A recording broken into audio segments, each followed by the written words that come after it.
CBSE class 12 chemistry हम लोग 2024 के प्रीवियस ईयर क्वेश्चंस कर रहे हैं और इस टॉपिक में मतलब इस क्लास में जो क्लास नंबर 6 है इसमें हम लोग टॉपिक 5 शुरू करेंगे जो कि लास्ट टॉपिक है चैप्टर 1 सॉल्यूशंस के। ठीक है, तो इसमें भी जैसे हमने पिछले टॉपिक में देखा कॉलिगेटिव प्रॉपर्टीज जैसे थ्योरी क्वेश्चंस और न्यूमेरिकल क्वेश्चंस थे, इस टॉपिक में भी थ्योरी क्वेश्चंस और न्यूमेरिकल क्वेश्चंस हैं। तो सबसे पहले हम लोग थ्योरी क्वेश्चंस देखते हैं। थ्योरी क्वेश्चंस में जो पहला क्वेश्चन है मैं उसको पढ़ता हूँ। For an electrolyte undergoing association in a solvent, the Van't Hoff factor क्या है? MCQ टाइप है। ऑप्शन है Van't Hoff factor greater than 1, B negative value, C zero value या ऑलवेज लेस देन 1। तो ये रिलेटेड किससे? The value of I for association and dissociation. हमने पढ़ा है कि एसोसिएशन होता है किसी मॉलिक्यूल का सॉल्वेंट में और किन्हीं मॉलिक्यूल का डिसोसिएशन होता है, तो उसमें I की वैल्यू क्या होती है। तो अगर हम लोग एसोसिएशन की बात करें तो हमारा I क्या हो जाता है? I हमारा होता है लेस देन 1। और अगर हम लोग डिसोसिएशन की बात करें जैसे इलेक्ट्रोलाइट होते हैं NaCl, KCl, इनके भी क्वेश्चंस आए हैं, तो I क्या होता है? Greater than 1। तो इसमें आंसर क्या हो जाएगा? I is always less than 1। ठीक है, तो हम लोग PDF में एक बार लैंग्वेज और आंसर देखेंगे। उसके बाद अगला क्वेश्चन क्या है? तो अगला क्वेश्चन हमारा इसमें न्यूमेरिकल वैल्यू क्वेश्चन था। ठीक है, क्वेश्चन क्या है? ये क्वेश्चन है कि phenol dimerises in benzene, phenol का डाइमराइजेशन होता है बेंजीन में, हैविंग वेंट ऑफ फैक्टर 0.54, आई की वैल्यू क्या दी है? 0.54। It's degree of association, it's degree of association निकालनी है।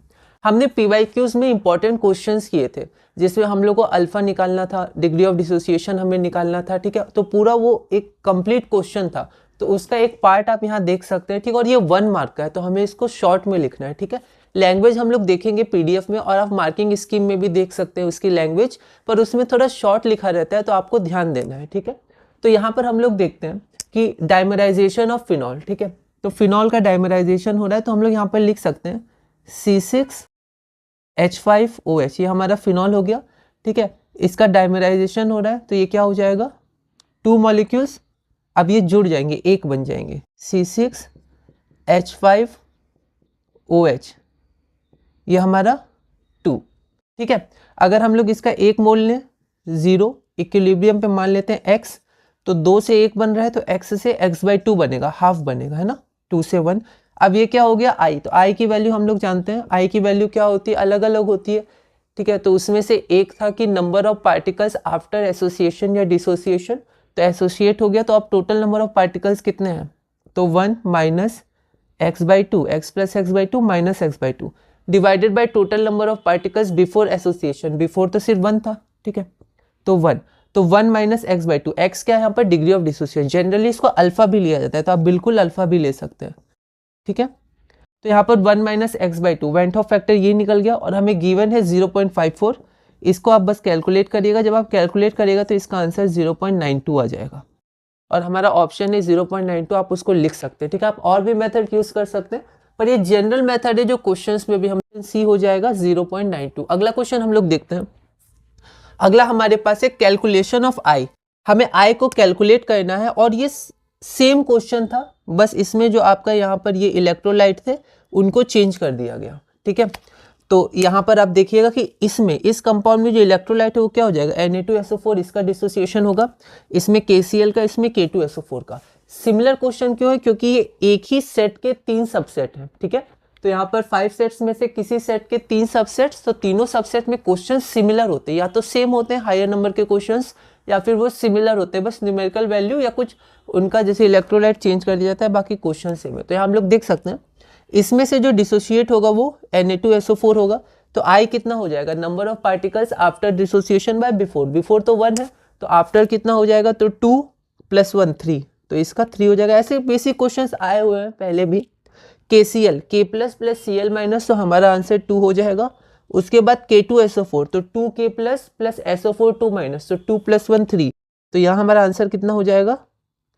यहाँ पर हमारा आंसर 3 हो जाएगा। ठीक है, तो ये कुछ बेसिक थ्योरी क्वेश्चंस थे 1 मार्क के। तो अब हम क्या करते हैं, अब पहले हम लोग लैंग्वेज, जैसे इसका लैंग्वेज भी मैं पढ़ देता हूँ। इसमें क्वेश्चन क्या था? इसमें क्वेश्चन था van't Hoff factor for Na2SO4.10H2O solution assuming complete ionization is, क्या है? ठीक है, तो कंप्लीट आयनाइजेशन या कंप्लीट डिसोसिएशन भी लैंग्वेज में पूछा गया है, तो इसका आंसर आपका हो जाएगा 3, 2 और 3। तो सबसे पहले अब हम लोग पीडीएफ में देख लेते हैं लैंग्वेज और इसका आंसर, वे ऑफ राइटिंग, ठीक है, कैसे हम लोग लिख सकते हैं 1 मार्क के लिए, और उसके बाद हम लोग आगे के क्वेश्चन से कंटिन्यू करेंगे। तो ये हमारा टॉपिक 5 है, went Hoff factor and colligative properties. तो अभी जो हमने बोर्ड में देखा उसको एक बार लैंग्वेज से देख लेते हैं। क्वेश्चन है, for an electrolyte undergoing association in a solvent the went Hoff factor क्या होता है? तो ऑलवेज लेस देन 1, या ऑप्शन लिख के आप पूरी स्टेटमेंट लिख दीजिएगा। अगला है, phenol dimerises in benzene having van't Hoff factor इतना, तो डिग्री ऑफ एसोसिएशन कितना है यहाँ पर? क्या परसेंटेज में नहीं है, नंबर में है, डेसिमल में है। तो यहाँ हम लोग देखते हैं C6H5OH फिनॉल डाइमराइज हो गया, ठीक है, तो 1-0 इक्विलिब्रियम पे, x मोल्स तो x/2। वेंट ऑफ फैक्टर क्या होता है? यहाँ मैंने पूरी स्टेटमेंट नहीं लिखी है, 1 मार्क का ही है। x डिग्री ऑफ डिसोसिएशन है, 1 - x/2 इज इक्वल टू 0.54। इसको आप सॉल्व करिएगा तो x की वैल्यू 0.92, आप ऑप्शन लिख सकते हैं C। उसके बाद हम लोग आगे बढ़ते हैं। Van't Hoff factor for Na2SO4.10H2O solution assuming complete ionization क्या होगा? तो यहाँ पर आयनाइजेशन में हम लोग इसको नहीं लिखेंगे क्योंकि आयनाइज क्या होगा, सिर्फ ये पार्ट होगा Na2SO4, तो हम लोग यहाँ डायरेक्ट ये लिख सकते हैं। तो 2NO+, यहाँ गलती हो गया, सल्फेट SO4 2- होता है तभी चार्ज बैलेंस हो गया, न्यूट्रल होगा, है ना। तो ये सब आपको ध्यान देना है या मार्क्स डिडक्ट हो जाएंगे। SO4 2-, तो यहाँ पर 2 और 1, तो आफ्टर डिसोसिएशन या डिसोसिएट हो रहा है 3, 2 + 1 3 और बिफोर 1 था तो 3। Van't Hoff factor I is equal to 3। अब ये सेम मतलब डिफरेंट सबसेट सेम सेट के क्वेश्चन हैं। तो KCL के लिए हम लोग देखते हैं, तो KCL के लिए क्या हो जाएगा, 1 + 1 2, और यहाँ पर जैसे यहाँ पर रिप्रेजेंट हम लोग जनरली करते हैं ये फॉर्मूला लिखते समय, पर मैंने रिप्रेजेंट नहीं किया, 1 0 0 1 - अल्फा अल्फा अल्फा, ऐसे है ना। तो van't Hoff factor 2 option B. फिर K2SO4, तो K2SO4 हमारा डिसोशिएट हो जाएगा, 2K+ + SO4 2-, ये सही है ना। तो यहाँ पर वेंट ऑफ फैक्टर I हमारा 3 हो जाएगा, ऑप्शन बी। अब यहाँ पर हम लोग ये क्वेश्चन है, तो पहले हम लोग 2 क्वेश्चन अभी बोर्ड में देख लेते हैं और उसके बाद हम लोग PDF में कंटिन्यू करेंगे। तो अब हम लोग 2 क्वेश्चंस और देखते हैं। तो ये क्वेश्चन क्या है, तो ऐसे क्वेश्चन सिमिलर आए हैं, ठीक है। तो जो कॉन्सेप्ट्स हमारे पास हैं उसी से हम लोग ये क्वेश्चंस सॉल्व कर सकते हैं, ठीक है। NCERT आप रीडिंग आप करिएगा, उनके क्वेश्चंस PYQs आप ध्यान दीजिएगा, सिमिलर क्वेश्चन से हम देखते हैं। तो ये क्वेश्चन हमारे पास क्या है, तो ये क्वेश्चन है, the vapour pressure of a solvent eight 283 kelvin is 100 mmHg। तो सॉल्वेंट का वेपर प्रेशर मतलब P0 कितना दिया हुआ है, 100 mmHg। Calculate the vapour pressure of a dilute solution containing 1 mole of a strong electrolyte AB। तो हमारे पास एक स्ट्रॉन्ग इलेक्ट्रोलाइट है AB, मतलब हम समझ जाएंगे कि A + B- मतलब ये वेंट ऑफ फैक्टर का क्वेश्चन है, और यहाँ पर वेपर प्रेशर है, मतलब relative lowering of vapour pressure का जो फॉर्मूला होता है उसको मॉडिफाई कर देंगे I से इंटू करके, ठीक है। तो calculate the vapour pressure of a dilute solution containing 1 mole of a strong electrolyte AB। तो AB को हमने 2 मान लिया, सॉल्यूट है 1 मोल, यहाँ मैंने लिख दिया स्ट्रॉन्ग इलेक्ट्रोलाइट, लैंग्वेज आप देख सकते हैं, मॉडिफाई कर सकते हैं। Containing 1 mole of a strong electrolyte AB in 50 moles of the solvent। तो सॉल्वेंट का मोल कितना है, 50 मोल्स। तो यहाँ पर N1 हमारा कितना हो गया, 50 मोल्स, ठीक है। इन 50 moles of the solvent eight 283 kelvin, 283 kelvin पे है, तो वो सेम टेम्परेचर है, टेम्परेचर का यूज होता नहीं है फॉर्मूला में, पर गिवन है तो हम लोग यहाँ लिखेंगे नहीं, है ना। तो 50 मोल्स हमारा क्या हो गया, सॉल्वेंट हो गया, 1 से रिप्रेजेंट करते हैं। अगर आप रिप्रेजेंटेशन चेंज करते हैं तो आप यही बता दीजिए, अगर आप कैपिटल S या कोई और से आप रिप्रेजेंट करना चाहते हैं सिंबल से, तो आप यही बता दीजिए। जनरली NCERT में और हम लोग 1 और 2 से रिप्रेजेंट करते हैं। कभी कभी जैसे मैंने PYQs में स्मॉल s और कैपिटल S से भी रिप्रेजेंट किया, ये स्मॉल s सॉल्यूट और कैपिटल S सॉल्वेंट और सॉल्यूशन को ऐसे, ठीक है। तो आप अगर ऐसे करना चाहते हो आप बता दीजिए, वरना जनरली हर जगह 1 और 2 से रिप्रेजेंट किया जाता है मैक्सिमम, ठीक है। और NCERT में तो इसी से रिप्रेजेंट किया गया, तो आप इसको भी देख सकते हैं। तो 1 mole of a strong electrolyte, moles of solute in 50 moles of solvent, तो N1 is equal to 50 moles at 283 kelvin assuming complete dissociation. Strong electrolyte है तो भी हम लोग मान लेते हैं कंप्लीट डिसोसिएशन होगा, लेकिन यहाँ लिखा भी है ब्रैकेट में assuming complete dissociation of solute AB। तो ये हमारा क्वेश्चन हुआ। अब एक बार हम लोग क्या करते हैं, एक बार हम लोग इसको देख लेते हैं, ठीक है, हम लोग कैसे सॉल्व कर सकते हैं। तो हम लोग को निकालना क्या है, प्रेशर, ठीक है, वेपर प्रेशर। अगर हम लोग यहाँ पर एक बार और देखें तो यहाँ पर हमारे पास क्या है कि calculate the vapour pressure of a dilute solution. तो हमें निकालना क्या है, तो हमें वेपर प्रेशर निकालना है, ठीक है। तो यहाँ पर वेपर प्रेशर को P से रिप्रेजेंट किया है, आप PS से भी कहीं कहीं रिप्रेजेंट होता है, आप NCERT या मार्किंग स्कीम में देखेंगे तो वहाँ पर S से भी रिप्रेजेंट है, S से PS, ठीक है, सॉल्यूशन का, या P से भी हम लोग कर सकते हैं। तो यहाँ हम लोग देखते हैं, हमें P निकालना है तो हम लोग वही फॉर्मूला अपनाएंगे, relative lowering of vapour pressure क्या हो जाता है, P0 minus P divided by P0 is equal to, अब डाइल्यूट सॉल्यूशन दिया हुआ है तो mole fraction of solute X2, तो N2 by N1 plus N2, dilute solution N1 plus N2 is approximately equal to N1, क्योंकि N1 greater than N2, तो यहाँ हम लोग डायरेक्ट लिख सकते हैं N2 बाई N1, ठीक है। आप कुछ स्टेप्स में कर सकते हैं, आप यहाँ लिख दीजिएगा फॉर डाइल्यूट सॉल्यूशन। अब ये लैंग्वेज हम लोग PDF में देखेंगे। अब हम लोग यहाँ देखते हैं N2 बाई N1 है, तो हम लोग क्या करते हैं, यहाँ तो डायरेक्ट वैल्यू दी हुई, तो M1 M2 तो नहीं करेंगे, N1 बाई N2, ठीक है। अब यहाँ देखते हैं P0, P0 की वैल्यू 100 है हमारे पास, ठीक है। P की वैल्यू फाइंड करनी है, डिवाइडेड बाय P0, P0 की वैल्यू 100 है, ठीक है। N2 बाई N1, N2 हमारे पास 1 है और डिवाइडेड बाय N1, N1 हमारे पास 50 है। तो क्या अब हम P की वैल्यू निकाल लें, वही आंसर होगा, लेकिन ऐसा आंसर अभी हम लोग डायरेक्ट नहीं निकालेंगे। क्यों? क्योंकि यहाँ पर एक चीज़ हम लोग छोड़ रहे हैं, स्ट्रॉन्ग इलेक्ट्रोलाइट और जो कंप्लीट डिसोसिएशन लैंग्वेज में दिया था उसका मतलब क्या है, उसका मतलब वेंट ऑफ फैक्टर इलेक्ट्रोलाइट है, ठीक है, तो ये डिसोसिएट होगा। तो यहाँ पर हम लोग I भी रखेंगे, ये हमें ध्यान रखना है, ठीक है। तो I की वैल्यू भी हमें चाहिए, क्यों? क्योंकि यहाँ पर एक इक्वेशन और 2 वेरिएबल हो गए, तो हमें एक वेरिएबल एक इक्वेशन चाहिए। तो यहाँ पर हम लोग देखते हैं I की वैल्यू, इसको मान लेते हैं इक्वेशन 1।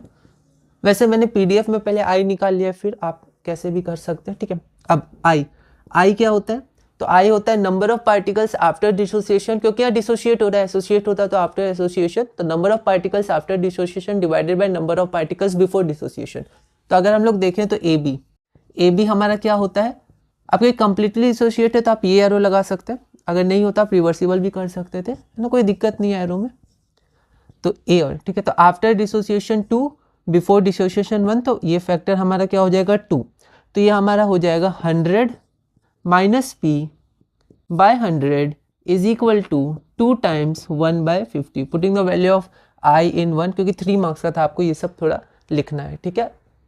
तो यहाँ पर हम लोग P की वैल्यू कैलकुलेट कर सकते हैं, तो ये हमारा क्वेश्चन हो गया, ठीक है। वन इक्वेशन 1 वेरिएबल P की वैल्यू हम कैलकुलेट कर सकते हैं, ठीक। अब हम लोग यहाँ पर अगला क्वेश्चन एक बार देख लेते हैं। अगला क्वेश्चन क्या है, अगला क्वेश्चन हम देख सकते हैं KB मतलब और TB मतलब del TB is equal to KF times M, उससे सॉरी KB टाइम्स M, क्योंकि B है तो KB टाइम्स M, और यहाँ पर इलेक्ट्रोलाइट है, अल्फा आ गया, इलेक्ट्रोलाइट आ गया, कंप्लीट डिसोसिएशन आएगा, मतलब मॉडिफाइड फॉर्मूला यूज करना है, तो I से इंटू करेंगे, ओके। तो एक बार हम लोग ये क्वेश्चन देख लेते हैं, ये क्वेश्चन क्या कह रहा है, और ये 5 मार्क्स का क्वेश्चन है, मतलब 5 मार्क्स में आया था, ये 3 मार्क्स का है, तो उसमें 3 पार्ट थे, 1 + 1 + 3 इज इक्वल टू 5, तो 3 मार्क्स में ये था। क्वेश्चन क्या कह रहा है, a molar aqueous solution of an electrolyte A2B3, तो इलेक्ट्रोलाइट हमारे पास A2B3 है, इज 60% आयोनाइज्ड, मतलब डिग्री ऑफ डिसोसिएशन 60% दिया, आप X से रिप्रेजेंट कर सकते हैं, जनरली अल्फा से किया जाता है। Calculate the boiling point of the solution, boiling point हमें निकालना है, ठीक है। तो हमारे पास क्या क्या है, 1 मोलर एक्वस सॉल्यूशन, 60% आयनाइजेशन, और KB फॉर वाटर, और TB, ठीक है, ये हो गया। KB ऑफ वाटर वैसे तो जनरली हमेशा दिया ही रहता है, पर T0B और T0F नहीं दिया रहता है, उसको आप ध्यान रखिएगा। और KB of water 0.52 kelvin kg पर मोल होता है, ठीक है। हम लोग अब इसको एक बार देखते हैं। तो इसमें हम लोग क्या करेंगे, सबसे पहले हमें TB निकालना है, तो TB इसी फॉर्मूला से निकलेगा, del TB is equal to KB times M। अब अगर हम लोग यहाँ पर ध्यान देंगे तो हमारे पास यहाँ पर इलेक्ट्रोलाइट है, डिसोसिएशन हो रहा है, तो यहाँ पर I रख देंगे, ठीक है। अब डेल TB से हमें TB मिल जाएगा, क्यों? क्योंकि TB होता क्या है, del TB elevation in boiling point, जो हमारा फाइनल बॉइलिंग पॉइंट होता है TB माइनस इनिशियल, मतलब वो प्योर सॉल्वेंट का T0B, तो ये तो निकल जाएगा, ठीक है। तो इसको निकालने, क्योंकि इसी में TB है, इसको निकालने के लिए इसकी वैल्यू चाहिए, तो अगर हम लोग इसको कैलकुलेट कर लेंगे तो इसको हम लोग बाद में कर सकते हैं, ठीक है। या दूसरा तरीका क्या है, दूसरा ये जो हम लोग जनरली करते हैं, इसको भी यहीं पर सॉल्व कर देते हैं। जैसे डेल TB हमारा क्या हो जाएगा, TB, क्योंकि ये ज़्यादा होगा, minus T0B is equal to I, ठीक है। I की वैल्यू एक बार हम लोग निकाल लेते हैं यहाँ पर, ठीक है।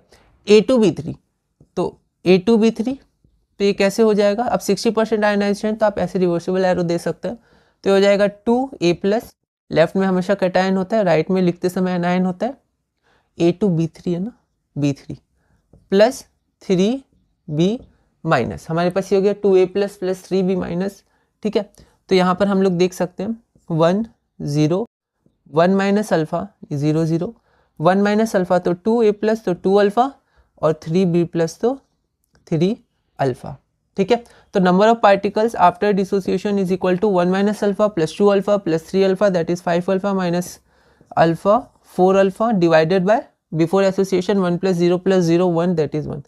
तो आई की वैल्यू हमारे पास इतनी आ गई, ठीक है। अब चाहें तो आप यहीं पर अल्फा कैलकुलेट कर लीजिएगा, वैसे पीडीएफ में मैंने इसको यहाँ पुट किया फिर अल्फा पुट डाला है यहाँ पर, लेकिन आप यहीं पर पुट कर दीजिए अल्फा, ठीक है, अल्फा की value.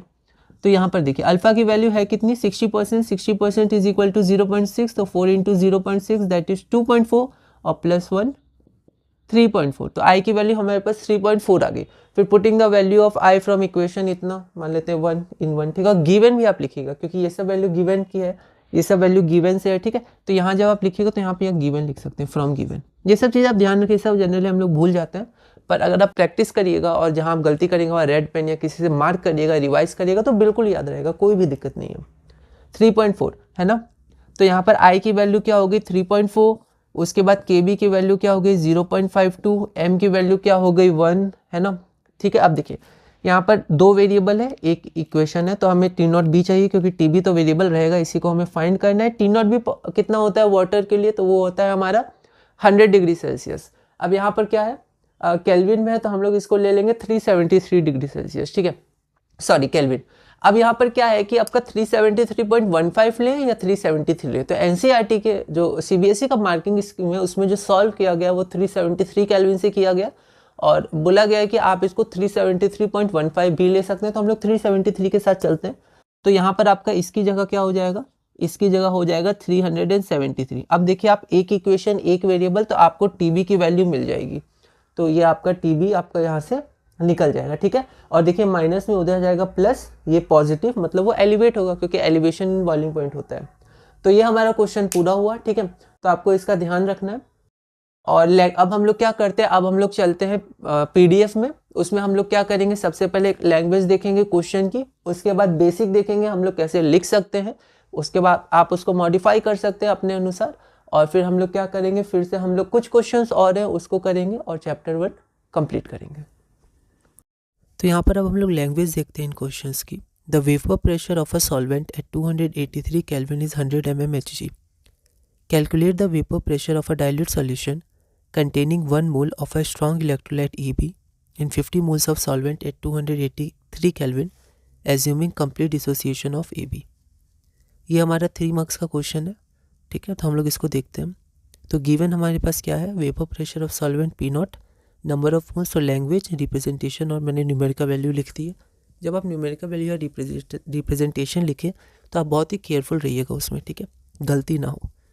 Number of moles of AB N2 is equal to 1 mole, strong electrolyte है, और number of moles of solvent M1 is equal to 3 moles. यहाँ पर हमें फाइंड क्या करना है, तो to find the vapour pressure of the solution P, यहाँ पर मैंने P से रिप्रेजेंट किया, आप PS से भी रिप्रेजेंट कर सकते हैं। AB कम्प्लीटली डिसोशिएट हो रहा है, तो I की वैल्यू मैंने पहले निकाल ली, ठीक है। I क्या है, वेंटो फैक्टर। तो अब हमें पता है relative lowering of vapour pressure क्या होता है, I times mole fraction of solute X2। इसके बाद फिर वही है जनरल फार्मूला, सॉल्यूट है तो N1 ग्रेटर देन N2, तो N1 + N2 approximately equal to N1। तो यहाँ पर आप गिवन से फ्रॉम गिवन 1 है ना, तो फ्रॉम गिवन और 1 से, यहाँ 1 से हमें क्या मिला, तो हम यहाँ देख सकते हैं 1 से I की वैल्यू मिली और गिवन से बाकी वैल्यूज़ मिली। अब देखिए यहाँ पर थोड़ी ओवर राइटिंग हुई, यहाँ पर 50 होगा, हमें ध्यान रखना है 30 नहीं होगा, है ना। यहाँ देखिए यहाँ पर आपका number of moles of solvent यहाँ 3 है, तो ये गलत हो गया, ठीक है। तो जब आप चेक करिएगा तो यहाँ 50 होगा, तो यहाँ ये गलत हो गया, इसलिए वहाँ गलत हो गया था। इसलिए क्या करना है, आपको कंसंट्रेशन रखना है, क्योंकि अगर कंसंट्रेशन हल्का सा भटका तो हमारा हाथ कुछ लिख देगा, हमें पता भी नहीं चलेगा, ठीक है। फिर आगे मान लिया हम लोग सही लिखें, पहले ही गलत करिए तो दिक्कत है। तो यहाँ पर 50 होना चाहिए क्योंकि यहाँ 50 मोल्स है, तो ये गलत हो गया, तो वहाँ मार्क्स डिडक्ट हो जाएंगे, है ना। तो यहाँ पर 50 होगा, तो यहाँ पर 3 लिखा था, फिर मैंने करेक्ट किया 50, तो be careful in copying the values. तो यहीं पर मैंने कॉपी करने में गलत कर दी थी, तो आप ध्यान रखिएगा। तो यहाँ पर आपका 50 हो जाएगा, तो प्रेशर आपका आ जाएगा 96 mmHg। यूनिट कंपलसरी है और करेक्ट यूनिट होनी चाहिए। आप चाहें तो एक लाइन और लिख सकते हैं, therefore vapour pressure of solution is 96 mmHg। उसके बाद हम लोग अगला क्वेश्चन करते हैं। ये क्वेश्चन आपका 5 मार्क्स में 1 + 1 + 3 था, ये थर्ड पार्ट था 3 मार्क्स का। क्वेश्चन क्या है, 1 molar aqueous solution of an electrolyte A2B3 is 60% ionised, calculate the boiling point of the solution KB दिया हुआ है। तो यहाँ पर गिवन में molality of the solution M 1m, degree of association को अल्फा से रिप्रेजेंट करें 60%। आप यहीं पर इसको लिख सकते हैं 0.06, ठीक है। KB क्या है हमारे पास, KB for H2 0.52 kelvin kg पर मोल। हमें निकालना क्या है, तो boiling point of the solution TB। आगे बढ़ते हैं। आयनाइजेशन क्योंकि I है 60% हम समझ जाएंगे, हमें मॉडिफाइड फार्मूला यूज़ करना है। तो A2B3 क्या हो जाएगा 2A+ + 3B- T = 0 पे 1 मोल, अभी तक डिसोशिएट नहीं हो रहा है 0 टाइम बढ़ेगा, इक्विलिब्रियम पे मान लेते हैं अल्फा मोल, तो 2 अल्फा और 3 अल्फा यहाँ बन जाएगा, ठीक है। फिर उसके बाद number of particles after dissociation कितना हो जाएगा, डिसोसिएट हो चुके हैं तो 1 - अल्फा + 2 अल्फा + 3 अल्फा, और बिफोर डिसोसिएशन 1 + 0 + 0, तो आपका 1 + 4 अल्फा हो जाएगा। आई हमारा क्या है, वेंटो फैक्टर है। अब I 1 + 4 अल्फा, अब यहाँ पर मैंने इसको 1 माना, आप यहीं पर इसको कैलकुलेट कर सकते थे, तो 1 + 2.4 हो जाएगा, 4 × 0.4, सो 0.6, तो 2.4 3.5 आप यहीं कर सकते थे, इसको इक्वेशन 1 मान सकते थे, ठीक है। तो यहाँ पर फिर हमने फार्मूला अप्लाई किया।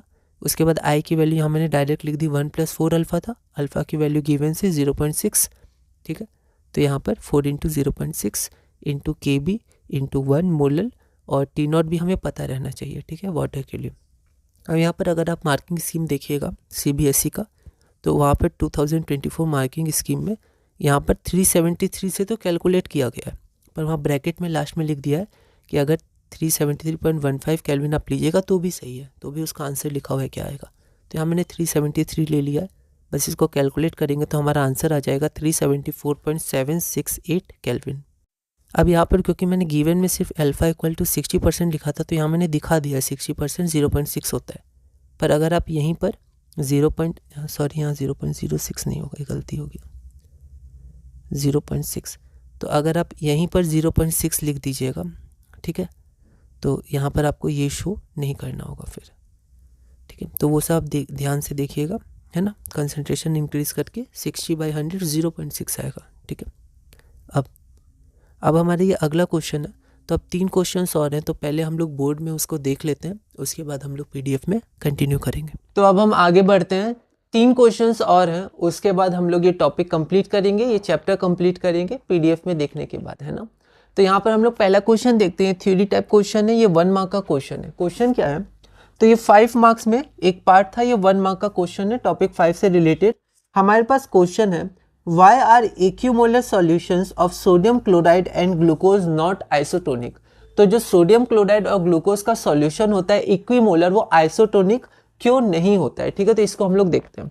अब जैसे इसमें हम लोग PDF में देखेंगे, तो मैं आपको एक तरीका बताऊंगा जो थोड़ा लेंदी है 1 मार्क्स के लिए, ठीक है।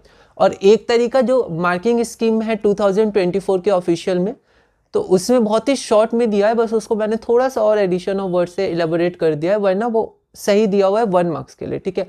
तो ऐसे करके आपको कितना एक्सपेंड करना है वो आपको प्रैक्टिस करनी है, ठीक है। मैं एक लैंग्वेज आपको दूंगा, आप और रिसोर्सेज से और जगह से देख सकते हैं कैसे आप उसको मॉडिफाई करके लिख सकते हैं। यहाँ पर आप देखिए, equimolar solutions of sodium chloride and glucose are not isotonic. तो आइसोटोनिक होने के लिए हमें चाहिए क्या, हमें चाहिए osmotic pressure of sodium chloride मान लेते हैं S, या NaCl मान लेते हैं, NaCl should be equal to the osmotic pressure of glucose, ठीक है। तभी तो दोनों क्या होंगे, आइसोटोनिक होंगे। अब हमको देखना है क्या ये होता है कि नहीं होता है। तो यहाँ पर ऑस्मोटिक प्रेशर का फॉर्मूला क्या होता है, तो ऑस्मोटिक प्रेशर का फॉर्मूला होता है NaCl, C of NaCl, concentration of NaCl, RT is equal to concentration of glucose RT।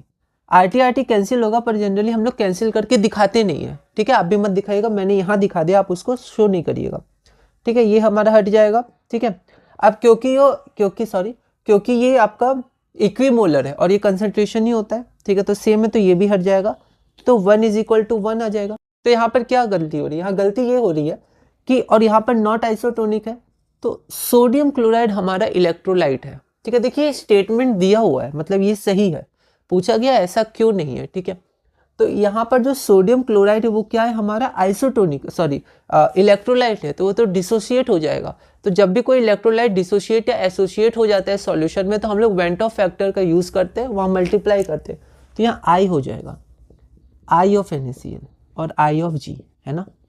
तो यहाँ पर ये हमारे टर्म तो हट गए, पर i of NaCl is not equal to i of G। अगर i of NaCl i of G के बराबर हो जाता तो दोनों आइसोटोनिक हो जाते, पर यहाँ पर this is not equal to i of G, therefore these two solutions are not isotonic, ठीक है। तो यहाँ पर i of NaCl is equal to 2 because it dissociate in the solution, but glucose does not dissociate, ठीक है। So i of G 1 होगा, मतलब i NaCl is not equal to i of G, therefore the osmotic pressure of NaCl not equal to osmotic pressure of glucose, therefore they are not isotonic। Language आप देख लीजिएगा, मैं आपको दो तरीका बता दूंगा, एक तरीका तो लेंदी है, आप बस उसको देख लीजिएगा, पर सेकंड तरीका आप लिख सकते हैं क्योंकि 1 मार्क का ही है ना, तो आप उसको लिख लीजिएगा। अगला है हमारा ethanoic acid in benzene I less than 1 और ग्रेटर देन 1। ये क्या क्वेश्चन था, तो एक बार मैं इसको रीड करता हूँ। क्वेश्चन क्या है, ये भी 5 मार्क में 1 मार्क का क्वेश्चन है, ठीक है, एक पार्ट है। Predict whether Van't Hoff factor will be less or greater than 1 when ethanoic acid is dissolved in benzene। ethanoic acid acetic acid, ध्यान रखिएगा इसको, है ना। तो predict whether Van't Hoff factor will be less than 1 or greater than 1 when ethanoic acid is dissolved in benzene। तो मैंने यहाँ लिखा ethanoic acid in benzene। तो इसमें आपको ये ध्यान रखना है कि जो ethanoic acid होता है वो डाइमर फॉर्म करता है बेंजीन में, ठीक है। तो ये डाइमर फॉर्म करता है, हमने फिनॉल भी देखा था डाइमर फॉर्म करता है। तो अगर ये डाइमर फॉर्म करता है तो एसोसिएट होता है, तो एसोसिएशन के लिए आई इज लेस देन 1, ठीक है। लैंग्वेज हम लोग इसकी देख लेंगे शॉर्ट में। उसके बाद हमारा ये लास्ट क्वेश्चन है इस टॉपिक का और इस चैप्टर का 2024 में जो आया है। ये क्वेश्चन हमारे पास क्या है, अब ये क्वेश्चन भी हमारा 5 मार्क का क्वेश्चन है, मतलब 5 मार्क में 3 पार्ट थे, 1 + 1 + 3, तो ये 3 मार्क्स में था। तो ये पार्ट आपका 3 मार्क का क्वेश्चन है। तो आपको अच्छे से, क्योंकि 3 मार्क्स इंपॉर्टेंट है, गिवन, टू फाइंड और लैंग्वेज लिखना है, इक्वेशंस लिख सकते हैं फ्रॉम गिवन, फ्रॉम 1 ऐसे करके। क्वेश्चन है calculate the mass of CaCl2। क्या है, कैल्शियम क्लोराइड। तो देखिए इलेक्ट्रोलाइट है, ठीक है, Ca+2Cl-, ठीक है। तो आप समझ जाइएगा आई का यूज करना है, क्योंकि अगर बिना आई का यूज किएगा तो फिर गलती हो जाएगी, ठीक है। तो calculate the mass of CaCl2, molar mass 111 ग्राम पर मोल। तो सॉल्यूट 2 से रिप्रेजेंट किया, तो M2 इज इक्वल टू 111 ग्राम पर मोल CaCl2, ठीक है। To be dissolve in 500 gram of water. तो वाटर यहाँ सॉल्वेंट है, तो small m1 is equal to 500 gram, 1 से रिप्रेजेंट किया। To lower its freezing point by 2 kelvin. तो depression in freezing point 2 kelvin दिया direct. Assuming that CaCl2 undergoes complete dissociation. तो यहाँ से आप देख सकते हैं आई का यूज करेंगे, और KF ऑफ वाटर आपका दिया 1.86 केल्विन kg पर मोल। तो KB 0.52, KF 1.86 दिया रहता है, पर आप फिर भी ध्यान रख सकते हैं, कोई दिक्कत नहीं है, ठीक है। तो यहाँ पर हम लोग इसको देखते हैं, फाइंड क्या करना है। तो फाइंड शुरू में था calculate the mass of CaCl2। CaCl2 हमारा सॉल्यूट है, इसको हम लोग 2 से रिप्रेजेंट किए, स्मॉल m2, क्योंकि हमें मास कैलकुलेट करना है। हमें कैपिटल M2 क्या हो जाएगा, मोलर मास, ठीक है। इसको हम लोग देखते हैं। तो यहाँ पर हम फिर से वही फॉर्मूला रखेंगे, del TF is equal to i रखेंगे, ठीक है, क्योंकि कंप्लीट डिसोसिएशन है और इलेक्ट्रोलाइट है ये, है ना। अल्फा दिया रहता तो भी आई रखते, फिर कैलकुलेट करते। तो यहाँ पर आपका KF आ जाएगा, ये आपका मोलैलिटी आ जाएगा, ठीक है। यहाँ पर हम लोग देखते हैं डेल TF क्या होता है। डेल TF आपका होता है इस बार T0F, क्योंकि T0F is greater than TF, क्योंकि डिप्रेस हो रहा है, तो यहाँ पर पॉजिटिव आ जाएगी, तो T0F by minus TF is equal to i. I देखते हैं क्या, कंप्लीट डिसोसिएशन है, तो इसको हम लोग देखें तो क्या हो जाएगा, Ca2 प्लस 2Cl माइनस। तो total number of particles after dissociation is 3, before dissociation 1, तो after by before 3/1 is equal to 3। तो आई की वैल्यू हमारे पास 3 आ जाएगी, ठीक है। KF की वैल्यू क्या है, 1.86 इंटू नंबर ऑफ मोल्स। अब हम लोग को नंबर ऑफ मोल्स चाहिए, क्यों, क्योंकि ये मोलैलिटी है, number of moles of solute N2 divided by mass of solvent in kg। तो मास ऑफ सॉल्वेंट हमें दिया 500 इंटू 10⁻³ ऊपर 1000 चला जाएगा केजी में, है ना, तो यहाँ नीचे मैंने लिख दिया 10⁻³, ठीक है। इसको हम लोग और देखते हैं, हम लोग यहाँ पर देख लेते हैं, ठीक है। अब यहाँ देखिए T0F क्या होता है, 0 डिग्री सेल्सियस भी होता है और 273 केल्विन भी होता है। तो यहाँ पर क्या ले लेंगे हम लोग, तो हमें निकालना क्या है, तो अच्छा यहाँ पर तो ΔTF डायरेक्ट दिया हुआ है ना, तो यहाँ पर हम लोग इतना नहीं करेंगे, यहाँ डायरेक्ट 2 केल्विन ले लेंगे, ठीक है। तो ये सब आपको ध्यान देना है क्योंकि आप प्रैक्टिस करेंगे, कई क्वेश्चन TF पूछे जाते हैं, ΔTF नहीं दिया रहता है, ठीक है। यहाँ पर डायरेक्ट दिया है तो हम लोग 2 केल्विन कर लेंगे, ठीक है। उसके बाद हम लोग देख सकते हैं N2। अब N2 में क्या होता है, given mass by molar mass होता है, ठीक है। वैसे हमारे पास एक इक्वेशन एक वेरिएबल है तो आप N2 के यहाँ से वैल्यू डायरेक्ट निकाल सकते हैं, पर क्योंकि आपको पूरा सिंप्लीफाई ही करना है तो डायरेक्ट M2 की वैल्यू निकाल लीजिए, क्योंकि फिर N2 निकालने के बाद फिर M2 निकालना होगा, तो हम लोग पहले N2 निकाल लेते हैं। तो ये आप हो जाएगा 2 टाइम्स अब 500 इंटू 10⁻⁻3, ये क्या हो जाएगा 0.5, है ना, ये क्या हो जाएगा 1/2 0.5, ठीक है। तो ये इधर चला जाएगा और ये दोनों नीचे आ जाएंगे। यहाँ पर पॉइंट आपको ध्यान से लगाना है, 3 into 1.86 is equal to N2। N2 होता क्या है, तो M2 bye given mass by molar mass, तो कैपिटल M2, तो कैपिटल हमारा 111 गिवन है, तो ये क्या हो गया हमारा 111, बस इसको इधर कर दिया, ठीक है। यूनिट लिखिएगा नहीं क्योंकि यहाँ पर सब केल्विन में ही है, केजी में है, मोल में, सब ऐसी है, तो आप देख सकते हैं इसको, है ना। यूनिट जनरली मैंने लिखा है PDF में, पर आप उसको इग्नोर कर सकते हैं, ठीक है, वो समझने के लिए था। यहाँ से आपके M2 की वैल्यू निकल जाएगी, और अगर यूनिट नहीं लिखिएगा तो मार्किंग स्कीम में हाफ मार्क्स डिडक्ट हो जाएंगे या गलत यूनिट पर भी। तो इसी के साथ हमारा टॉपिक 5 पूरा हुआ और सॉल्यूशन चैप्टर हमने पूरा किया। इसमें 29 क्वेश्चंस थे हमने देखे। सबसे इंपॉर्टेंट कॉलिगेटिव प्रॉपर्टीज है, उसके बाद रॉल्स लॉ और आपका ये went Hoff factor colligative properties, और उसके बाद हेनरीज लॉ, और टॉपिक 1 से तो आया नहीं था इस बार, तो हेनरीज लॉ इंपॉर्टेंट है, पर टॉपिक 1 के भी कुछ अच्छे क्वेश्चंस हैं, ठीक है। टॉपिक 2 के, ठीक है, थोड़ा कम क्वेश्चन थे हेनरीज लॉ के। तो अब हम लोग क्या करेंगे, अब हम लोग अपना चैप्टर 2 जो कि हमारा क्या है इलेक्ट्रोकेमिस्ट्री, उसको शुरू करेंगे। उसमें भी हमारे पास जो 15 पेपर्स थे या फिर 5 सेट्स 3 सबसेट्स थे, उन सारे के देखेंगे कितने क्वेश्चंस हैं। तो उसमें अप्रॉक्सीमेटली आपके 27 क्वेश्चंस आए हैं इलेक्ट्रोकेमिस्ट्री के, ठीक है। और इलेक्ट्रोकेमिस्ट्री का वेटेज आपका 9 मार्क्स का है, ठीक है। थोड़ा इंपॉर्टेंट वो है इससे, क्योंकि ये 7 मार्क्स का है, ये भी बहुत इंपॉर्टेंट है, वो भी बहुत इंपॉर्टेंट है, वो 9 मार्क्स का है। उसको भी हम लोग टॉपिक वाइज करेंगे। और जैसे प्रीवियस ईयर क्वेश्चंस में इलेक्ट्रोकेमिस्ट्री में हमने 10 टॉपिक्स बनाए थे पूरे चैप्टर से, तो हम लोग इस बार भी 10 टॉपिक्स के अनुसार ही क्या क्या क्वेश्चंस आए थे 2024 में, 27 क्वेश्चंस है, उसमें कौन कौन से टॉपिक में कौन कौन क्वेश्चंस आए थे वो हम लोग देखेंगे। NCERT रहेगा हमारे पास, जो प्रीवियस ईयर क्वेश्चंस हम कर चुके हैं उससे हम लोग रेफरेंस लेंगे, ठीक है। और साथ में हम लोग इसकी लैंग्वेज देखेंगे, इसी तरह क्वेश्चंस देखेंगे जैसे हमने सॉल्यूशन चैप्टर्स में किया।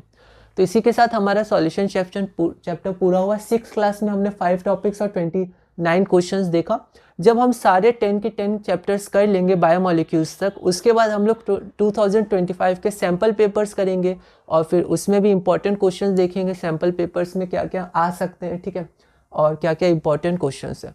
तो अब हम लोग चलते हैं PDF में। PDF में एक बार इसकी लैंग्वेज और इसका वे ऑफ राइटिंग हम लोग देख लेते हैं। आप बिल्कुल मॉडिफाई कर लीजिएगा, प्रैक्टिस करिएगा, कंसंट्रेशन रखिएगा, उसमें कट या ओवर राइटिंग ना हो, और फिर हम लोग धीरे धीरे अपने class 12th chapter 1 solution 2024 PYQs में आगे बढ़ेंगे। तो हम लोग PDF में एक बार लैंग्वेज देख लेते हैं। Why are equimolar solutions of sodium chloride and glucose not isotonic, 1 mark का है। तो पहले मैं आपको ये यहाँ दिखा देता हूँ, ठीक है। यहाँ देखिए, ऑस्मोटिक प्रेशर हमारे पास क्या होता है, ICRT, और आइसोटोनिक सॉल्यूशन के लिए osmotic pressure of NaCl should be equal to osmotic pressure of glucose, या G से हम लोग रिप्रेजेंट कर सकते हैं। अब फ्रॉम 1, तो यहाँ आप लिख सकते हैं फ्रॉम 1, पर क्योंकि 1 मार्क का है तो इतना नहीं लिखना है, इतना काफ़ी है। तो पाई क्या होता है, I मतलब I of NaCl, C of NaCl, RT, तो सेम होगा वैसे IG CG RT। इक्यूमोलर है तो ये दोनों भी कैंसिल हो जाएंगे, इक्वल है, ये कैंसिल पे कैंसिल करके दिखाएंगे नहीं, तो I NaCl is equal to I glucose. Now hence for isotonic solution, अगर आइसोटोनिक सॉल्यूशन है तो यहाँ भी लिख दिया, पर मैंने फिर स्टेटमेंट में लिख दिया I of NaCl should be equal to I of glucose. Van't Hoff factor दोनों का सेम होना चाहिए, पर NaCl कंप्लीट डिसोसिएशन होता है, मैंने ये शो करके दिखा दिया, वैसे आप इसको नहीं भी कर सकते थे। अभी हम शॉर्ट आंसर देखेंगे। I ऑफ NaCl हमारा 2 हो जाएगा, और बट की जगह एंड सही है, आप बट भी लिख सकते हैं, पर यहाँ पर एंड मैंने लिख दिया and I of glucose is equal to 1 since glucose is not dissociated. तो हम लोग देख सकते हैं therefore I of NaCl is not equal to I of glucose, hence pi of NaCl, the osmotic pressure of NaCl is not equal to osmotic pressure of glucose, और equimolar solutions of sodium chloride and glucose are not isotonic. तो यहाँ पर आप language steps को answer को modify कर सकते हैं, शॉर्ट कर सकते हैं, ठीक है। अब यहाँ देखिए, इस क्वेश्चन से पहले हम लोग एक बार इसका शॉर्ट आंसर देख लेते हैं। तो 2024 आंसर शीट मार्किंग स्कीम में ऐसे शॉर्ट में दिया हुआ था, मैंने थोड़ा सा और लैंग्वेज मॉडिफाई किया। पाई ICRT होता है, NaCl sodium chloride undergoes dissociation in water, I is equal to 2, while glucose does not undergo dissociation, I is equal to 1. Calculate नहीं किया, डायरेक्ट लिख दिया, इक्वेशन में नहीं लिखा, सिंपल लिख दिया। आगे, due to different values of I, equimolar solutions of sodium chloride and glucose are not isotonic. तो आप इसको लिख लीजिएगा, ठीक है। वो मैंने समझाने के लिए थोड़ा और एलोबरेट कर दिया था, पर वो 1 मार्क्स के लिए थोड़ा ज़्यादा था, तो ये सही है, ठीक है। अब अगला क्वेश्चन देखते हैं हम लोग। Predict whether Van't Hoff factor will be less than या will be less or greater than 1 when ethanoic acid is dissolved in benzene. तो जब इथेनोइक एसिड को बेंजीन में डिजोल्व किया जाता है तो जो Van't Hoff फैक्टर है वो लेस देन 1 होगा या ग्रेटर देन होगा। 1 मार्क का क्वेश्चन है, ठीक है। ये भी 5 मार्क्स में एक पार्ट था, ये क्वेश्चन है हमारा, देखते हैं। Ethanoic acid forms a dimer when dissolved in benzene, तो ये आप लिख दीजिएगा। आप शो भी कर सकते हैं वो इक्वेशन, लेकिन आप ऐसे लिख सकते हैं, रिएक्शन शो नहीं करना, 1 मार्क का ही है, ठीक है। तो हैंस क्योंकि एसोसिएशन हो गया तो hence Van't Hoff factor I will be less than 1, आप लिख सकते हैं for association I less than 1।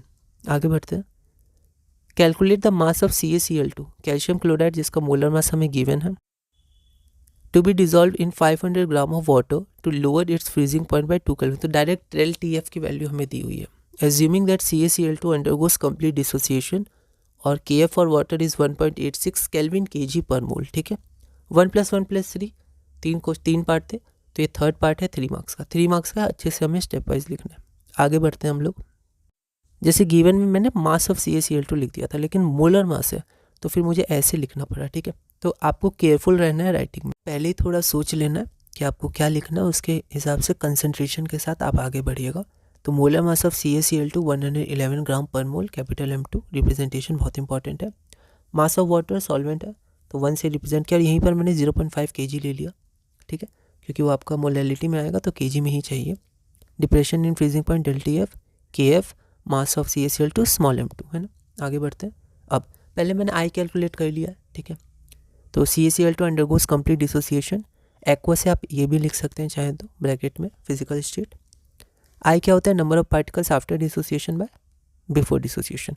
तो आप इसको 1 0 0 और 0 1 2 ऐसे लिख सकते हैं, तो ये कंप्लीट डिसोसिएशन है। पर यहाँ पर इतना ठीक है, तो I बराबर हमारा 3 हो जाएगा, इसका इक्वेशन 1 मान लिया। अब हम लोग main formula depression in freezing point को यूज़ करेंगे। तो ΔTF is equal to I KF times M हो गया N2/M1। उसके बाद बस वही कैलकुलेशन है हमारे पास, ठीक है। तो यहाँ से हमने वैल्यू ली 1 से I की वैल्यू ली तो 1 और गिवन से बाकी वैल्यूज़ ली, बस हमारा M2 हो जाएगा। N2 हो जाएगा small m2 by capital M2। M2 की वैल्यू हमारी आ जाएगी 19.89 gram. Hence the required mass of CaCl2 is 19.89 ग्राम।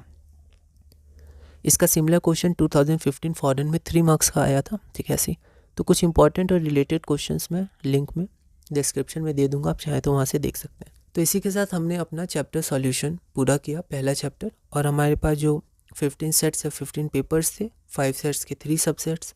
तो जो 15 पेपर्स थे उसमें से जो डिफरेंट क्वेश्चंस आए थे 29 क्वेश्चंस, वो हमने पूरे किए।